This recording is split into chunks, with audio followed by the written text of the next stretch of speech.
ಮಂಡ್ಯದವರು ಛತ್ರಿಗಳು ಎಂಬ ಡಿಕೆಶಿ ಹೇಳಿಕೆಗೆ ಮಂಡ್ಯ ಜನರು ಸಿಡಿದೆದ್ದಿದ್ದಾರೆ.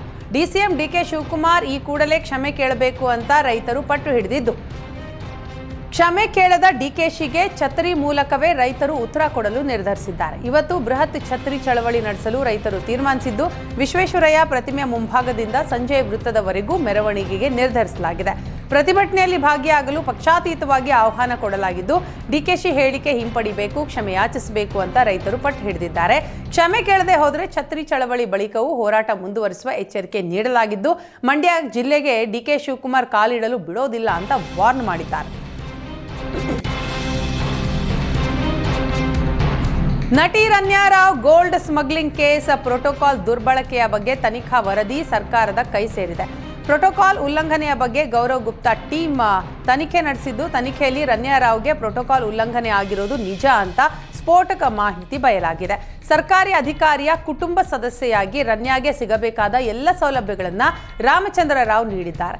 ರಾಮಚಂದ್ರ ರಾವ್ ಸೂಚನೆಯ ಅನ್ವಯ ರನ್ಯಾ ರಾವ್ಗೆ ಪ್ರೋಟೋಕಾಲ್ ನೀಡಲಾಗ್ತಾ ಇತ್ತು ಎಂಬ ಸತ್ಯಾಂಶ ಬಯಲಿಗೆ ಬಂದಿದೆ.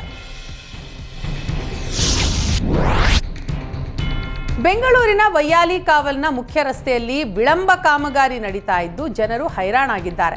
ಕಳೆದ 6 ತಿಂಗಳಿನಿಂದ BWSSB ಕಾಮಗಾರಿ ನಡೆಸ್ತಾ ಇದ್ದು, ಧೂಳಿನಿಂದ ಜನರು ತತ್ತರಿಸಿ ಹೋಗಿದ್ದಾರೆ.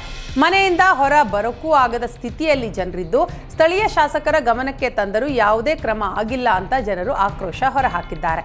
ಧೂಳಿನಿಂದಾಗಿ ಬೀದಿ ಬದಿ ವ್ಯಾಪಾರಿಗಳ ಸ್ಥಿತಿ ಹದಗೆಟ್ಟಿದ್ದು, ಈ ಕೂಡಲೇ ಕಾಮಗಾರಿ ಬೇಗ ಪೂರ್ಣಗೊಳಿಸಲು ಅಧಿಕಾರಿಗಳಿಗೆ ಮನವಿ ಮಾಡಿದ್ದಾರೆ. ಹಕ್ಕಿ ಕೋಳಿ ಬಳಿಕ ಇದೀಗ ಬೆಕ್ಕುಗಳಿಗೆ ವೈರಸ್ ಕಾಟ ಶುರುವಾಗಿದೆ. ಮನೆಯಲ್ಲಿ ಸಾಕಿದ ಬೆಕ್ಕುಗಳಿಗೆ ಏಕಾಏಕಿ 3 ವೈರಸ್ಗಳು ದಾಳಿ ಮಾಡ್ತಾ ಇವೆಯಂತೆ. ಫಿಲೈನ್ ಫ್ಯಾನ್ಸಿಕೋಪಿನಿಯಾ, ಫಿಲೈನ್ ಕ್ಯಾಲ್ಸಿ, ಫಿಲೈನ್ ರೈನೋಟ್ರೊಕಾಟ್ ವೈರಸ್ ದಾಳಿ ಮಾಡ್ತಾ ಇದ್ದು, ಈವರೆಗೂ ರಾಯಚೂರು ಜಿಲ್ಲೆಯಾದ್ಯಂತ 100ಕ್ಕೂ ಹೆಚ್ಚು ಬೆಕ್ಕುಗಳು ಮೃತಪಟ್ಟಿವೆ. ಕಳೆದ 15 ದಿನಗಳಿಂದ ವಾಂತಿ ಭೇದಿ ಜ್ವರದಿಂದ ಬೆಕ್ಕುಗಳು ನರಳುತ್ತಾ ಇದ್ದು, ಪಶು ಆಸ್ಪತ್ರೆಯಲ್ಲಿ ಬೆಕ್ಕುಗಳಿಗೆ ಚಿಕಿತ್ಸೆ ಕೊಡಲಾಗ್ತಾ ಇದೆ.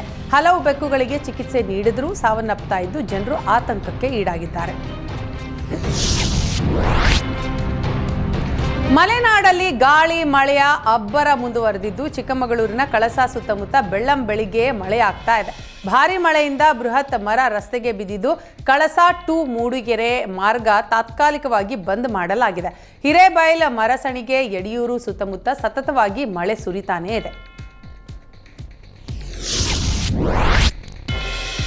ಮಂಡ್ಯದಲ್ಲಿ ಅಧಿಕಾರಿಗಳ ನಿರ್ಲಕ್ಷ್ಯಕ್ಕೆ ಸಾವಿರಾರು ಕ್ಯೂಸೆಕ್ ನೀರು ಪೋಲಾಗ್ತಾ ಇದೆ. ಕೆಆರ್ಎಸ್ ಡ್ಯಾಮ್ ಗೇಟ್ ಓಪನ್ ಆಗಿ ನದಿಗೆ ಹರಿದ ನೀರು ನಿನ್ನೆ ತಡರಾತ್ರಿಯವರೆಗೂ ಡ್ಯಾಮ್ ನೀರು ನದಿ ಸೇರಿದೆ. ಗೇಟ್ ಓಪನ್ ಆಗಿದ್ರೂ ಅಧಿಕಾರಿಗಳು ಮುಚ್ಚದೆ ನಿರ್ಲಕ್ಷ್ಯ ತೋರಿದ್ದು, ಸುಮಾರು 2,000 ಕ್ಯೂಸೆಕ್ ನೀರು ನದಿ ಪಾಲಾಗಿದೆ.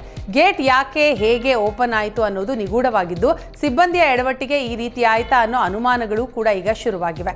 ಸದ್ಯ ಗೇಟ್ ಬಂದ್ ಮಾಡಲಾಗಿದ್ದು, ನಿರ್ಲಕ್ಷ್ಯ ತೋರಿದವರ ವಿರುದ್ಧ ಕ್ರಮ ತೆಗೆದುಕೊಳ್ಳಲು ಸಾರ್ವಜನಿಕರು ಆಗ್ರಹಿಸಿದ್ದಾರೆ.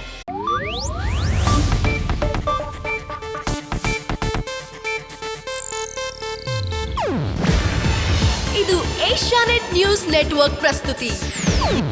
ನೀವು ನೋಡ್ತಿದ್ದೀರಾ ಏಷ್ಯಾನೆಟ್ ಸುವರ್ಣ ನ್ಯೂಸ್.